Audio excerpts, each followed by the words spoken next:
여러분 혹시 한 50대, 40대 후반 이상이라면 아주 귀에 익은 노래가 있습니다. 언젠간 가겠지, 푸르른 이 청춘, 지고 또 피는 꽃잎처럼 달 밝은 밤이면 창가에 흐르는 내 구슬, 내 젊은 영가가 구슬퍼 각오 없는 날들을 잡으려 빈 손짓에 슬퍼지면 차라리 보내야지, 돌아서야지, 그렇게 세월은 가는 거야. 허밍으로 따라 부르신 분들도 들리는 것 같은데요. 우리나라 시절 참 어렵고 힘든 현대사의 그 암흑기 한 중간, 70년대에서 80년대 우리나라 국민 모두가 불렀던 노래입니다. 근데 이 노래의 제목을 알면 더 슬퍼져요. 제목이 청춘입니다. 아니, 청춘 가장 힘있고 밝을 때, 그리고 기쁨이 있고 내일에 대한 소망이 넘칠 때, 그 청춘의 때 많은 사람들이 노래를 부르는데, 그렇게 세월은 가는 거라고 헛된 인생 덧없음을 노래했는데요. 근데 그때 노래 불렀던 20대들이 30대가 되고 40이 되고 50이 되어서 이제는 인생 살 만큼 다 살았다라고, 그래서 환갑 아닙니까? 그 60 환갑이 넘어서도 한참 지났는데 지금 오늘날에 와서도 20대도 30대도 40대도 내 인생 참 구슬프다라고 그렇게 탄식하는 사람이 너무도 많은 것이 오늘 우리의 삶의 자리 아닙니다. 사람에 따라 다르겠지만 많은 사람들이 이 인생의 허무함에 그냥 허무해라고 감정 드는 정도가 아니라 아예 압도당하기도 합니다. 그럴 때마다 우리 마음에 등장하는 단어들이 있습니다. 공허하다, 부질없다, 무익하다, 허전하다, 쓸쓸하다, 무의미하다. 이런 단어들이 떠오르면서 이런 감정이 들고 때로는 이런 감정에 완전히 빠지고 몰입될 때가 있습니다. 대개 이런 감정은요, 어떤 일에 실패했을 때 찾아옵니다.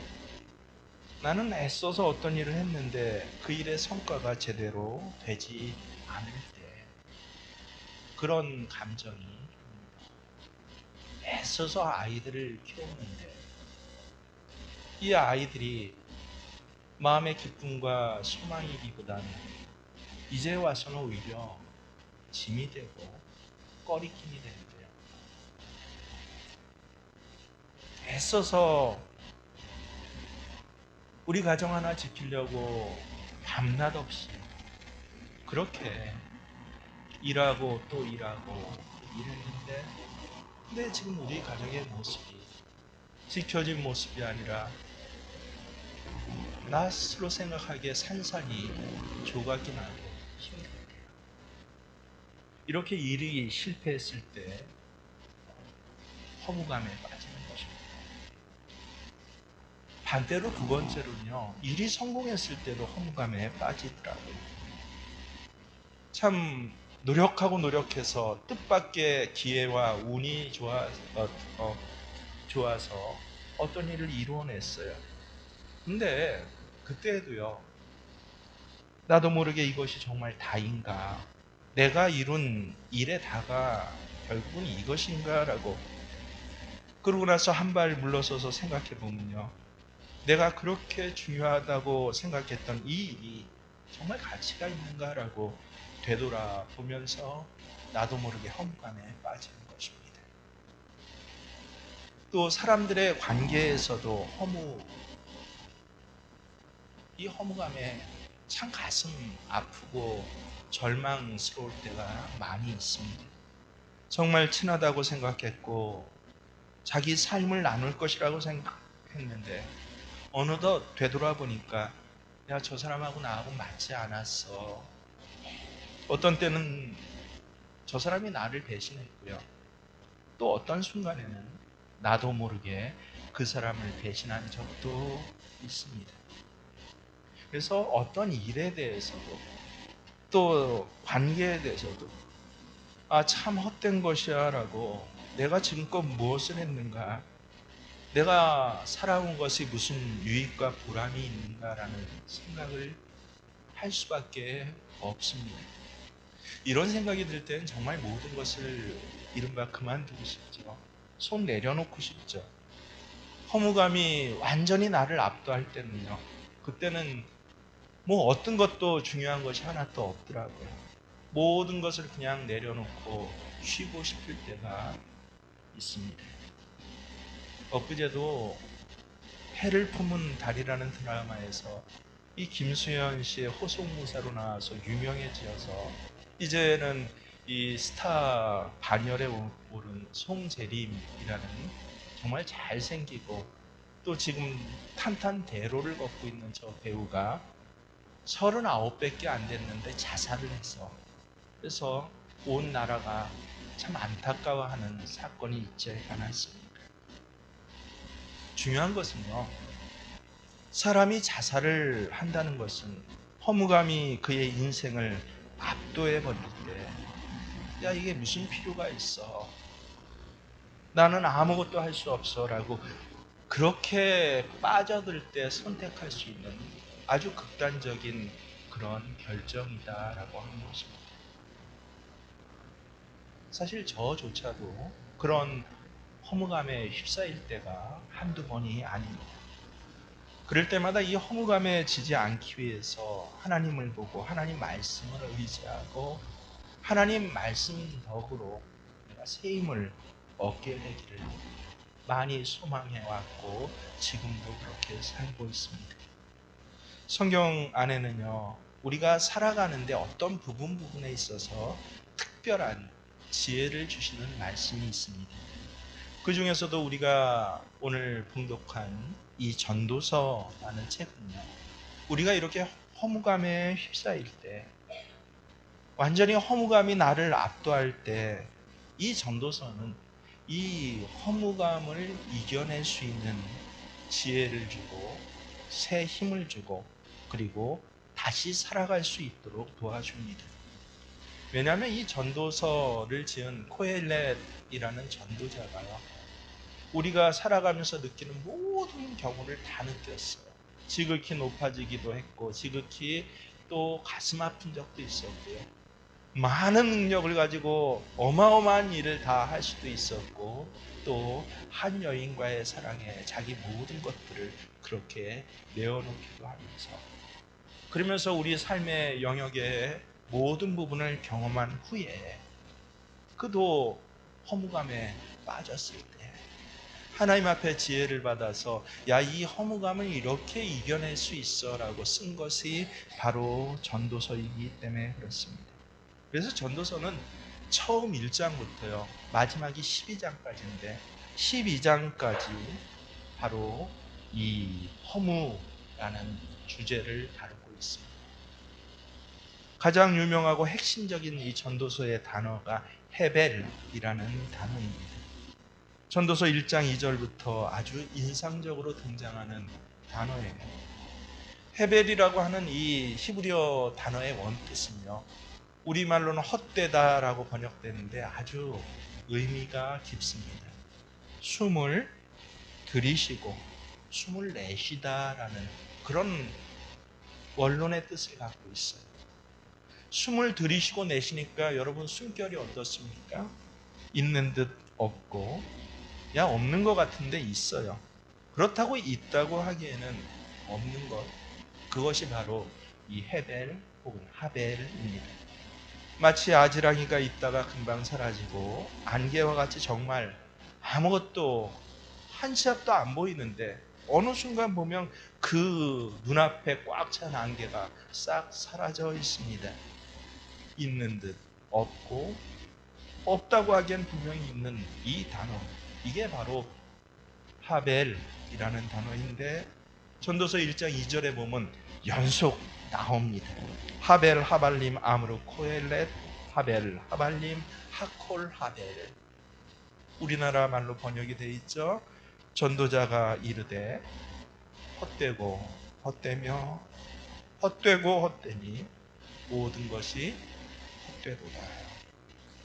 그래서 이 하벨 헛되다라고 우리말로는 번역이 됐는데, 근데 이 말에는 여러분 세 가지 뜻이 있고 성경마다 그렇게 세 가지로 단어로 번역이 되기도 합니다.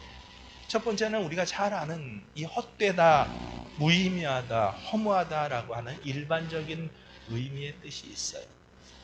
근데 두 번째로 보면요, 덧없다, 무익하다, 소용없다, 남는 것이 없어 라고 하는 이 소용이 있고 없고 이 필요적인 의미에서 그렇게 번역이 되기도 합니다. 그리고 마지막 세 번째는요, 아주 총체적인 뜻으로 번역이 되는데 뭐예요? 야, 부조리해, 어처구니 없어 라고 이렇게 세 가지로 정확히 번역이 됩니다. 그래서 이 헛되고 헛되며 헛되고 헛되니 모든 것이 헛되다라는 이런 번역을, 이 세 가지 뜻을 다 넣어서 번역을 하면요, 참으로 마음에 확 와닿습니다. 제가 번역한 것이에요. 헛되고 헛되며 덧없고 덧없으니 모든 것이 어처구니가 없구나. 진정 이 세상은요, 살아볼수록 헛되고 덧없고 그게 무슨 소용이야? 너무도 부조리해, 정말 어처구니가 없어 라고 하는 것이 이 세상이 가지고 있는 그런 본질인 것입니다. 전도서 1장 4절에서 말하듯이요, 한 세대는 가고 한 세대는 오지만 세상은 언제나 그대로다. 여러분, 세상이 변하고 있다라고 생각합니까? 아니요. 그 세상을 움직이는 본질은요, 그대로예요. 여러분, 우리가 인간이 대단한 것 같지만 우주 전체, 또 인간의 역사, 우주 전체 역사에 대비해서 오늘날 나를 보면요, 그 무한대 시간과 공간 앞에서 잠깐 태어났다가 아주 작은 장소에서, 정말 옛날에 김대영이라는 조선시대 실학자가 그랬잖아요. 지구가 둥글다라고 하니까 도대체 그러면 우리나라는 어디 있습니까? 하니까 부탄을 갖고 와서 점을 찍지도 못했대요. 이렇게 작은 게 지금 우리나라다 하니까 깜짝 놀라서, 그래서 이 실학의 그런 길로 들어섰다는 그런 역사적인 예고가 있습니다. 나는 내가 살고 있는 이 세상이 엄청난 것 같은데, 근데 세상 전체에 비해서, 온 우주에 비해서, 그리고 나뿐만 아니라 내가 살아왔던 선조들의 그 모든 시간과 그 모든 역사에 비교해 보면요, 아주 잠깐 태어났다가 아주 조그만 장소에서 꾸물꾸물 대다가 덧없이 쓰러지고 마감하는 것이 우리 인생의 자리이다. 있는 듯 없고 없는 듯 있어요. 그게 바로 하벨. 이 단어가 너무도 잘 어울리는 것이 오늘 우리가 살아가는 삶이라고 할 수 있습니다. 그래서 전도서는 인생이 얼마나 짧은가, 그리고 인간이 세상을 근본적으로 바꾸지 못한다라고 그 인간의 작은 한계를 먼저 직시합니다. 그리고 하벨로서의 우리의 삶이 얼마나 덧없고 누구도 기억해 주지도 않고 누구도 또 기억할 필요조차 없고 그럴 이유도 없는 삶이라는 것을 애써 잊으려고 해도 잊혀지고 말고, 또 기억해보려고 해도 역사 속에서 점차 희미해지는 것이, 그것이 바로 우리의 삶이야 라고 전도서는 말씀하고 있는 것입니다. 늘 쳇바퀴 돌듯이 이 더덥고 기억해 주지도 않고 또 기억할 필요도 없고 있는 것 같았는데 없고 없다고 하기엔 또 있는 것 같이 보이는 이런 삶의 자리를 우리는 쳇바퀴 돌듯이 살아가는 것이 우리의 삶인데 근데 그 쳇바퀴를 멈출 수가 없어요. 다람쥐 쳇바퀴는 다람쥐가 빠져나오면 되죠. 근데 우리의 인생의 쳇바퀴는 결코 멈출 수 없는 것. 그래서 마치 이것은 운명인 것처럼 이미 결정되어 있는 것을 그저 따라 사는 것처럼 우리는 그렇게 살아야 돼라고 전도서는 말씀하고 있는 것 같습니다. 조금이라도 의식이 있는 사람은 이제 물을 수밖에 없어요. 그러면 오늘 도대체 내가 열심히 살아가는 것, 열심히 애쓰고 수고하고 이 일이 가치 있다고 힘을 다하는 것이 무슨 소용이 있습니까? 라고요. 그것이 이미 정해진 것이고 있는 것이라면 주어진 것이라면 도대체 나는 오늘 어떻게 살아가야 하나라고 그렇게 물을 수밖에 없는 것이에요. 이런 우리의 물음에 대해서 성경에도 똑같이 나옵니다. 전도서 1장 13절에 보면요 뭐라고 하시냐면요 잘 보세요. 마음을 다하며 지혜를 써서 하늘 아래에 있는 모든 일을 연구하며 살핀즉 결론 하나는 괴로운 것이래요. 모든 일이 하나님이 인생들에게 주사 수고하게 하신 것이라 언뜻 와닿지 않아요. 그래서 성경도 일반적으로 오늘날 많은 대다수의 교회에서 개정개혁판을 보는데요. 많은 번역에 한해 역사가 있었습니다. 이전에 번역되었던 새번역 성경이라는 것을 또 이 말씀을 보면요. 그 뜻이 조금 더 분명하게 와닿습니다. 잘 보세요. 하늘 아래 벌어지는 온갖 일들을 지혜로이 탐구하고 찾아보려고 하였다. 그러나 이것은 고생스러운 일이고 하나님은 사람에게 이러한 것에 마음을 빼앗기게 하셨다. 읽을수록 기가 막힌 것입니다. 정말 빠져나올 수 없는 미로에 갇힌 것 같아요. 우리가 살아가면서 하는 모든 수고들 있잖아요. 그 수고들이 더덥고 헛되고 그리고 결론적으로는 부조리해 보이고 그에 비해서 우리 인간 내 능력과 지혜는 매우 작은 것 같은데 정말 기가 막히게 아이러니하게도 하나님은요 이런 작은 것밖에 없는 이런 인간에게 저런 수고스러운 일에 마음을 빼앗기게 그렇게 하셨다라고 하는 것입니다. 그래서 사람이 인생을 많이 살아보신 분들 그것도 인생을 참 그때에 맞게 잘 살아오신 분들 여러 가지 경험을 해보신 분일수록요. 그리고 참 지혜롭다라고 그렇게 존경받는 분일수록 인생에 대해서 뭐라고 합니까? 허무함과 공허함, 삶의 무가치함과 부조리함을 이야기를 합니다. 아니 인생을 그렇게 잘 살아온 분들도 하나같이 결론은 그렇게 이야기를 하는데 그러면 오늘 나는 어떻게 인생을 살아가야 하는가? 거기에 우리 중 몇몇은 혹시 삶의 자리가 너무 힘들고 헛돼서 그래서 어쩌면 극단적인 선택을 하는 사람의 그 심정이 이해되는 그런 상태에 놓여 있다고 한다. 도대체 거기서 나는 어떻게 살아가야 하는가? 이것이 중요하죠. 그래서 전도서가 중요합니다. 흔히 성경을 조금밖에 모르는 사람은 전도서는 인생의 헛됨, 무상함을 노래한 책이야 라고 정도밖에 모르는데 아니에요. 그거는 전도서의 서론입니다. 전도서 하나님의 말씀의 진짜 포인트는 뭐예요? 그래 인생은 헛된 것이야. 무상한 것이야. 그래서 내가 이 헛됨 때문에 너무 힘들고 살아갈 의지조차 없어 라고 하는 사람에게 그러면 그 헛된 가운데서 어떻게 살아가야 할지를 알려주시는 책이 바로 전도서입니다. 삶의 허무함이 우리를 압도할 때 너무 힘들어서 차라리 목숨을 끊어버리려고 하는 극단적인 선택을 하기까지 바로 그 직전까지 이르렀을 때 전도서는 바로 그런 사람들에게, 모든 사람이 아니에요, 바로 그런 사람들에게 이 허무감을 이겨낼 수 있는 지혜를 세 가지를 주셔요. 그래서 오늘 여러분 참 잘 오신 것입니다.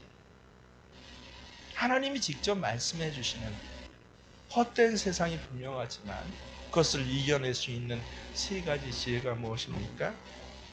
여러분 잘 기억하세요. 첫째로, 생각하는 삶의 범위를 줄이라 라고 하는 것입니다. 그리고 우리에게 즐기는 것이 허락되었다라고 하는 것이 바로 전도서가 주시는 첫 번째 지혜입니다.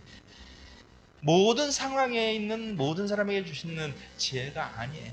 이 삶의 헛됨을 느끼는, 그래서 너무도 힘들고 살아갈 힘이 없는 사람에게 주시는, 세상은 헛되라고 탄식하고 있는 사람에게 주시는 그런 지혜인 것입니다.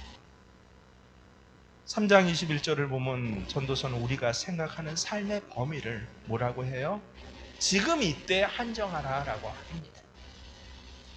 여러분 흔히 지구가 망하면 어떻게 하지? 죽으면 어떻게 하지? 아프면 어떻게 하지? 하는 이야기를 전도서는 일부러 하지 않습니다. 이런 이야기가 별로 중요하지 않다는 것이에요. 물론 중요하지만 헛된 가운데 참으로 살아갈 힘이 없이 사는 사람에게는 중요하지 않다. 혹 이러한 질문을 해도 그것은 뭐라고 하는지 아셔요? 불가지론, 알 수 없다라고 기가 막히게 말씀을 하십니다. 그래서 또 잘 보세요. 사람의 영은 위로 올라가고 짐승의 영은 아래로 곧 땅으로 내려간다고 하지만 뭐라고 해요? 누가 그것을 알겠느냐? 그 다음에 보면 하나님은 사람에게 과거와 미래를 생각하는 감각을 주셨다. 그러나 사람은 하나님이 하신 일을 함께 읽어볼까요? 처음부터 끝까지 다 깨닫지는 못하게 하셨다. 흘러버린 과거는 물론이고요, 앞으로 다가올 미래의 일도 마찬가지다라고 말씀하시는 거예요. 그거 다 알 수 없어. 중요한 것은 무엇입니까? 지금 살아있는 지금 이 순간에 너는 초점을 둬야 돼라고 하시는 것입니다. 사람들이 뭐 하는 동안에? 살아있는 동안에. 그래서 기뻐하며 선을 행하는 것보다 더 나은 것이 없는 줄을 내가 알았고, 정말 우리가 허무감에 휩싸일 때는요, 과거를 추억해내고 미래를 예측하면 그때 허무감이 더 강화되잖아요. 그때 이럴 걸, 뭘 이럴 걸. 미래는 암담하고 생각할수록 컴컴해요. 점점 절망에 빠지지 않습니까? 그때 전도서는 하나님께서 우리에게 과거와 미래를 생각하는 감각, 그 능력은 주셨어요. 동물들은 과거 미래를 생각하지 않습니다. 사람만이 생각할 수 있어요. 하지만 중요한 것은 뭐냐 하면요, 우리에게 허락된 바로 지금 이 순간 잘 살아보라 라고 말씀하십니다. 어떻게 잘 살아요? 기뻐하며 선을 행하라. 여러분, 기뻐하는 것은 즐거워한다는 것입니다. 선을 행한다라고 하는 것은요, 이 히브리어 토브라는 단어에서 나왔는데, 이 토브라는 단어는 우리말로 하면 좋다, 잘 산다라는 뜻이에요. 결국 좋은 것은 살아있는 동안에 뭐 하는 것? 잘 살면서 기뻐하고 즐거운 것, 이것이 정말 중요한 것이야 라는 걸 깨달으라는 것입니다.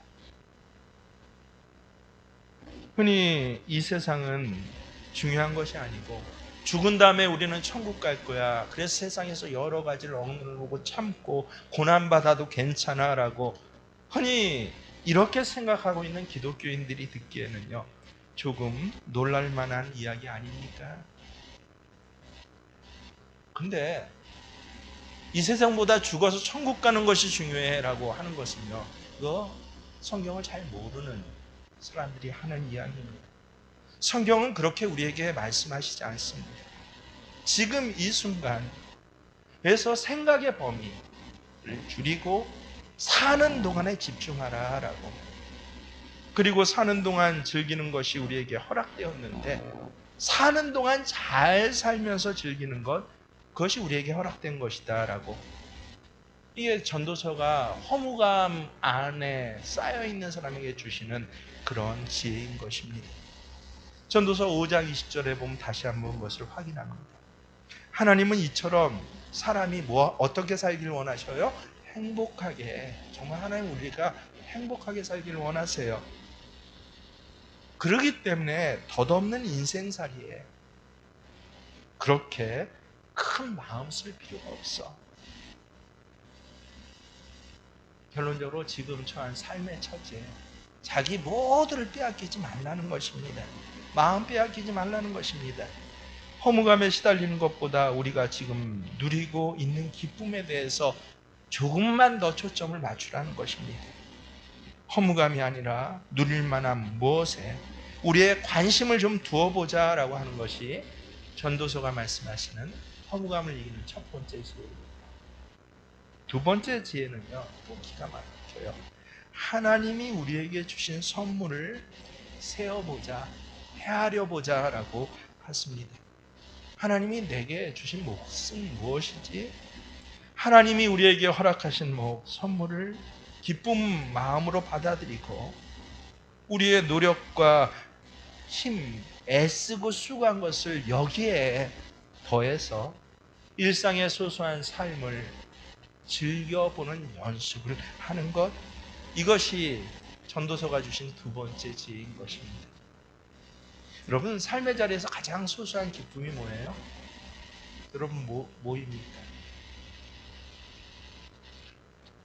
저와 제 아내는 똑같아요. 먹고 마시는 게 그렇게 좋아요. 먹고 마시는 게. 누가 흉봐도 괜찮습니다. 소소한 기쁨이에요.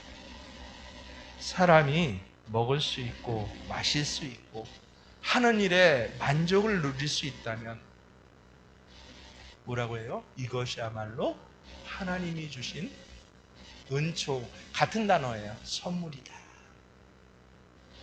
그래서 내가 오늘 그냥 먹고 마시는 것에 기뻐할 수 있는 것, 또 내가 어떤 노동을 하면서 기뻐할 수 있는 것은 내가 체질이 그래서가 아니라 하나님이 모든 사람에게 주신 선물이에요.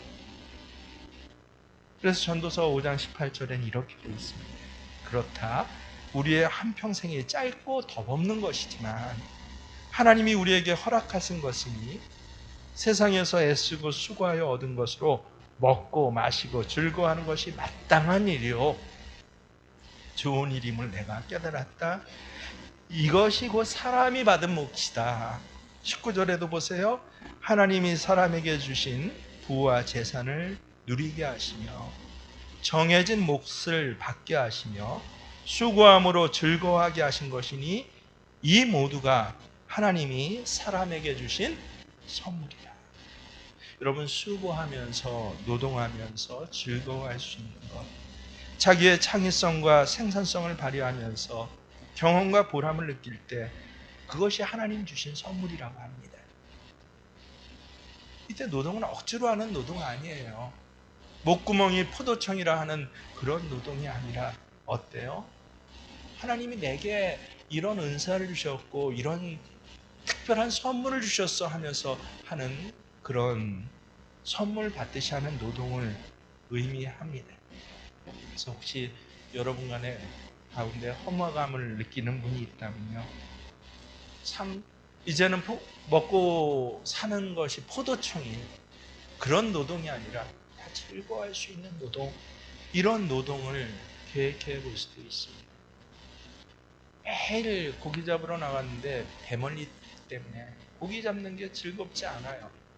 근데 어쩔 수 없이 먹고 살려면 고기 잡아야 돼요. 그 사람이 이 전도서의 말씀을 들으면 어때요? 내가 이 배멀리람이라는 체질로 이 어업이 너무 힘드니까 차라리 농사를 좀 지어보자. 바로 이런 전환들이 그에게 일어날 수 있다면, 그래서 그 행하는 일에 있어서 기쁨과 즐거움을 얻을 수 있다라고 한다면 그게 뭐예요? 하나님이 그에게 주신 소원이다. 혹시 삶의 직업과 관계돼서 이런 기쁨을 느끼지 못한다라고 한다면 여러분 어떻습니까? 다른 취미생활 그런 거를 통해서도 느낄 수 있는 것입니다. 그래서 우리가 취미라는 것을 통해서 노동뿐만 아니라 취미를 통해서 하나님 주신 선물이야. 그래서 이 소소한 취미 생활들이요, 저는 아주 특이한 취미를 가진 분들을 굉장히 많이 봤는데, 근데 참 저도 보기에 참 이쁘다 하는 것이 이 조그만 컵을 모으는 취미를 가진 그런 집사님이 있었어요. 서울에서 그 집사님 댁에 가면요, 뭐 여러 우리나라 지역에서 혹은 뭐 여행 갔다가 다른 건 안 사오고요, 딱 이 조그만 컵 있잖아요, 그 에스프레소 잔만한 그런 여러 종류의 컵을 사오면서, 그래서 그걸 지녀내놓고 이건 어디에 가서 샀고 이건 어디에 가서 샀고 이땐 이런 일이 있었습니다 하고 아주 그 컵을 보면서 저한테 이야기를 해주는데 얼마나 그 얼굴이 환한지 몰라요. 이런 취미생활을 통해서라도요, 그렇게 자기를 돌보고 자기를 배려하는 그런 삶을 너 살아. 왜? 하나님이 내게 주신 복이야. 무엇보다 여러분 먹고 마시는 것을 성경은 반복해서 말씀하십니다. 참 성경에 이런 구절이 있다니 하고 놀라실 분들도 굉장히 많습니다. 여러분 먹고 마시는 것은요, 생존에 필수적인 것이고 동시에 즐기는 수 있는 필수적인 것이다. 왜냐하면 하나님께서는 사람이 먹고 마시는 것을 괴로워하지 않게 즐기도록 우리에게 허락하셨다라는 것을 깨닫는요, 이 먹고 마시는 일에 대해서 우리는 다시 평가해야 합니다. 그래서 그냥 어쩔 수 없이 먹고 어쩔 수 없이 마시는 게 아니라 배고프니까 먹고 그냥 힘을 내야 되니까 뭐 하나 시험 문제 풀듯이 그렇게 마시는 게 아니라 이 일에 한번 집중을 해보면서, 야, 이거 하나님 내게 주신 복이라고 하는데 그 시간을 한번 소중히 생각하면서 한번 훈련을 해보세요.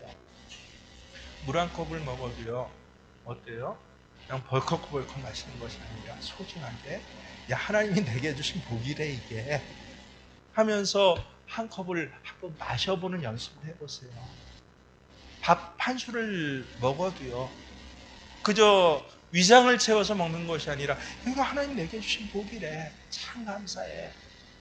그래서 저는 식사 기도할 때마다 아내하고 있으면 꼭 빠지지 않는 기도가, 하나님 음식의 맛을 알게 해주시고 음식을 먹고 소화 잘 되게 해주세요. 어린아이와 같은 기도지만 지금까지 그렇게 기도합니다. 음식의 맛을 알게 해주시고, 밥맛 없다 입맛 없다 우리는 되게 그러잖아요. 하나님이 내게 주신 복에 대해서, 내게 주신 은사에 대해서 생각하지 않고 그냥 환경에 따라 내 상태에 따라 살아가는 사람들이 흔히 하는 말이에요. 근데 오늘 한 끼의 식사에 하나님 이거 내게 주신 복이잖아요, 이 맛을 알게 해주세요.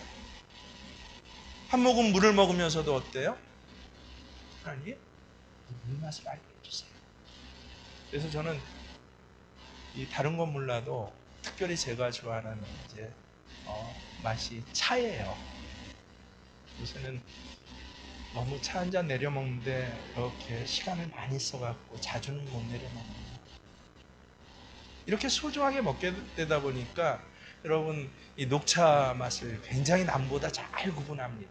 커피를 많이 먹지만 이 녹차가 언제쯤 어느 계절에 우전차인지 우부차인지 뭐 이런 식으로 구분할 수 있는데, 뭐 그게 대단한 게 아니라 그 차 한 잔이 참 맛있다라고 그렇게 먹는 복슬, 그 몫을 누구한테 주셨다? 나한테 주셨다. 그래서 밥 먹는 것이 고통인 사람들, 이 몫을 모르는 분들이에요. 한 번도 이 몫을 챙기려고 연습하지 않은 분들이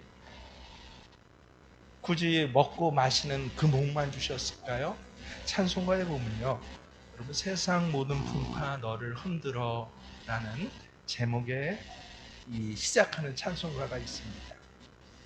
세상 모든 풍파 너를 흔들어. 약한 마음 낙심하게 될 때 내려주신 주의 복을 세워라. 주의 크신 복을 내가 알리라. 이 찬송가가 4절까지 있는데 그 후렴구는 다 똑같아요. 이렇게 반복합니다. 뭐라고 하냐면요, 받은 복을 세어보아라. 크신 복을 내가 알리라 라고 반복이 됩니다. 받은 복을 세어보아라. 크신 복을 내가 알리라. 그래서 허무감에 시달릴 때 정말 받은 복을 한번 세어보는 것입니다.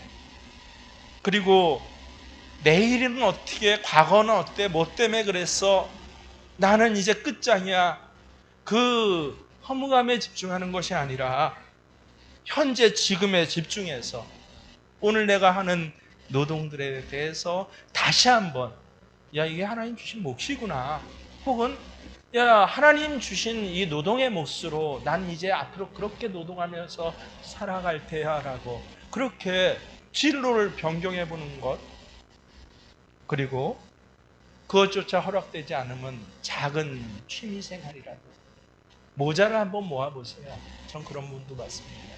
온갖 중절로부터 모자를 모으면서 거기에 기쁨을 누리는 그런 분들도 많이 봤습니다. 이것도 안 되면 우리가 제일 할 수 있는 일이 뭔지 아세요, 여러분? 우리 교회에서도 매주 하고, 우리 교회 교인들 적어도 한 분기에 한 번씩은 참여하십시오 하는 것이 봉사활동이에요. 매일 나 먹는 밥 만들어 먹느라고 여기에 대해서 말도 많고 뭐도 많고 힘이 들었지만, 적어도 한 분기, 3달에 한 번은 나 먹는 밥이 아니라 다른 사람 먹을 수 있는 밥을 기쁨으로 봉사하는 그 일, 그 노동, 그것이 어때요? 하나님이 내게 주신 기쁨의 복이구나 라는 것을 느낄 수 있는데, 근데 성경은 이렇게 가르치고 말씀하시는데 대부분의 사람이 몸이 아파요, 뭐가 안 돼요, 상태가 안 좋아요, 시간이 없어요 하면서 매일 헛된 쳇바퀴에 돌듯이 거기에만 마음이 끌려서 뭐하고 있다? 살아가고 있다. 그래서 결코 이른바 잘 살 수가 없습니다.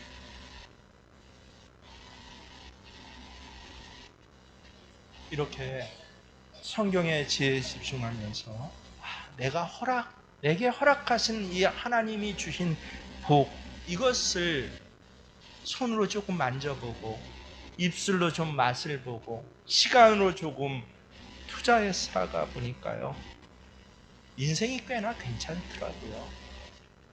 저도 제가 받은 복이 뭔지 그때마다 하나하나 세워봐요. 참 힘들 때마다, 야, 힘들어, 누구 때문이야 라고 하는 게 아니라, 하나님 이렇게 힘들 때는 하나님이 받은 복을 세워보라고 하셨죠. 그래서 하나하나 세워보다 보면요, 괜찮아요. 정말 너무 괜찮고 행복하더라고요. 이쯤이면 됐지, 훌륭하지, 멋지지. 여러분도 세상 모든 풍파 너를 흔들어, 약한 마음, 허무한 마음, 우울함이 나를 엄습해 올 때, 그때 뭐 해라? 받은 복을 세워보라. 그래서 전도서 뭐라고 하십니까? 9장 9절에 보면요, 너의 헛된 모든 날, 하나님이 세상에서 너에게 주신 덧없는 모든 날에, 헛된 날이 없다라고 성경은 말씀하시지 않습니다. 헛된 날이 있다라고, 덧없는 날이 있다라고 말씀하셔요. 뭐 네가 사정이 안 좋으니까 그런 거지, 마음 약해서 그런 거지, 성경은 우리를 타박하시지 않습니다. 그래, 맞아.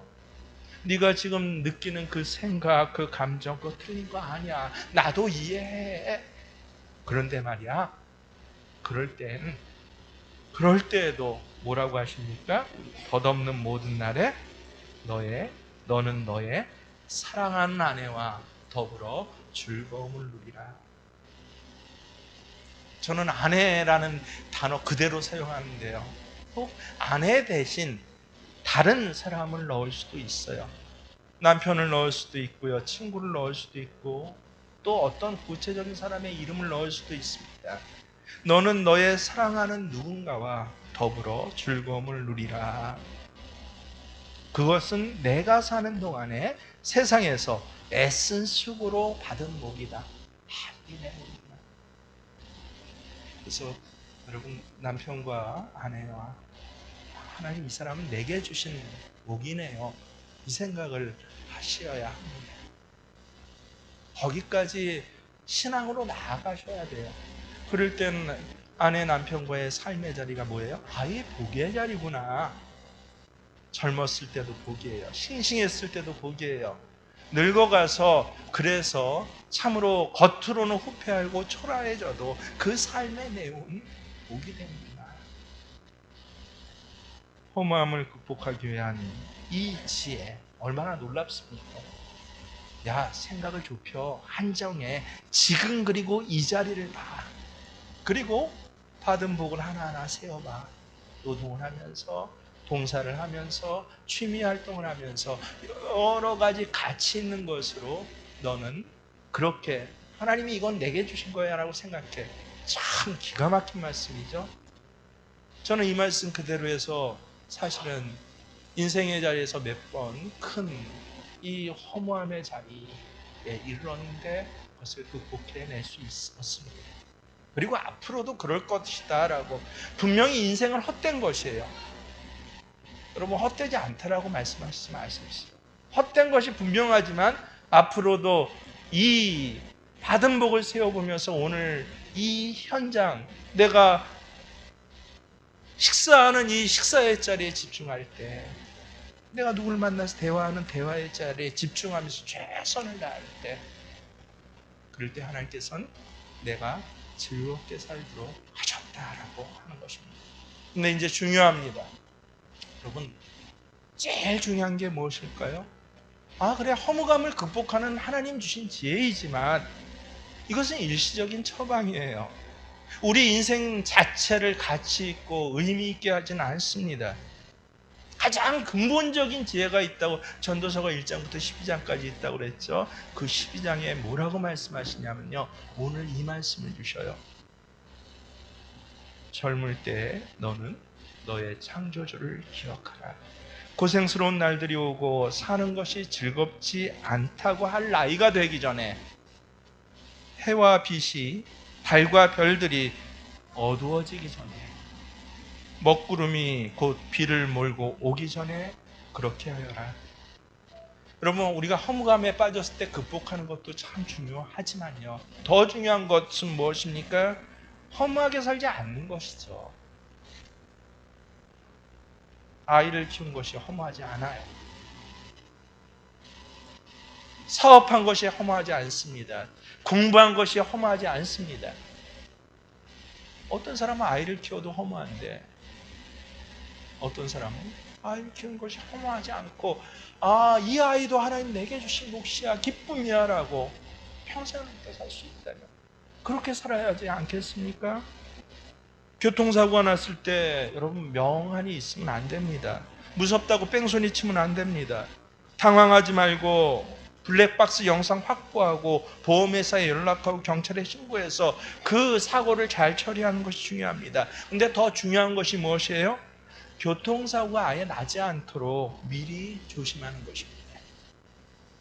우리가 세상을 험하게 살지 않으려면 너무 늦지 않게 창조주 하나님을 기억하고 하나님께 돌아가라 라고 말씀하셔요. 너무 늦지 않게.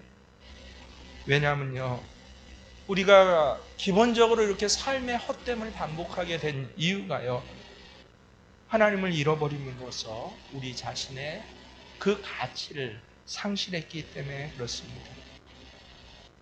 이 세상 살아가면서 공부 잘하는 거 참 중요합니다. 좋은 배우자 만나는 거 중요합니다. 하지만 가장 중요한 것은 나 자신의 가치를 찾는 것이에요. 우리 인간들이 반드시 하나님을 만나야 하는 이유는 우리의 인생의 모든 설계도가 하나님께 있기 때문에 그렇습니다. 나는 하나님의 형상을 따라 만들어졌어요. 그래서 하나님께서만이 나를 이해하시고 나를 지으시고, 언제부터? 어미 태중에서 그 이전부터요. 내가 살아갈 길을 미리 마련해 놓으시고 나를 그 길로 인도해 주시는 분, 그분이 하나님이기 때문에 그렇습니다. 그래서 예수님 뭐라고 하셨는지 아셔요? 수고하고 무거운 짐진 자들아 다 내게로 오라, 내가 너희를 쉬게 하리라 라고. 여러분, 여기에 있는 모든 분들은 수고하고 무거운 짐 지지 않았습니까? 나는 수고하지 않고 무거운 짐 지지 않았다라고 생각하는 사람들은 물론 예외입니다. 근데 그런 분들은요, 아직 인생을 덜 사셨거나 아니면 많이 살았는데 철이 없는 분들임에 틀림없어요. 나는 수고하고 무거운 짐을 졌다라고 생각하시는 분들이 있다면 뭐라고 해요? 다 내게 합니다. 예수님께 갑니다. 이것을 해가 지기 전에, 덧없다라고 한탄하기 전에, 그래서 수렁에서 빠져나오려고 내 모든 기력을 다 쓰기 전에 미리 주께로 돌아옵니다. 이게 가장 큰 인생의 지혜다라고 말씀하시는 것입니다. 이 지혜, 오늘 주신 하나님의 지혜에 마음에 감동이 있으신 분들은 손을 한번 얹어 보시기를 바랍니다. 그래서 내가 예수님께 갑니다 라는 이 표시예요. 내가 예수님께 갑니다. 예수님께 간다는 건 간단합니다. 내 입술로 내가 예수님께 갑니다를, 내가 예수님을 나의 구주로 받아들입니다, 이 한마디만 하면요 참 기가 막혀요. 성경. 예수님께서 내 구주가 되어 주시겠대요. 그래서 비단 일시적으로 헛된 삶을 빠져나오게 하시는 것에 그치는 게 아니라 앞으로 모든 살아갈 날들이 헛되지 않은 것으로, 기쁜 것으로 채워주시겠다라고 성경 전체를 통해서 말씀해 주시고, 저는 이 말씀을 그대로 믿습니다. 그렇게 받아들이는 분들은 함께 손을 얹으시고 저와 함께 고백을 소리를 내어서 한번 해보겠습니다. 예수님, 내가 주님을 나의 구주로 받아들입니다.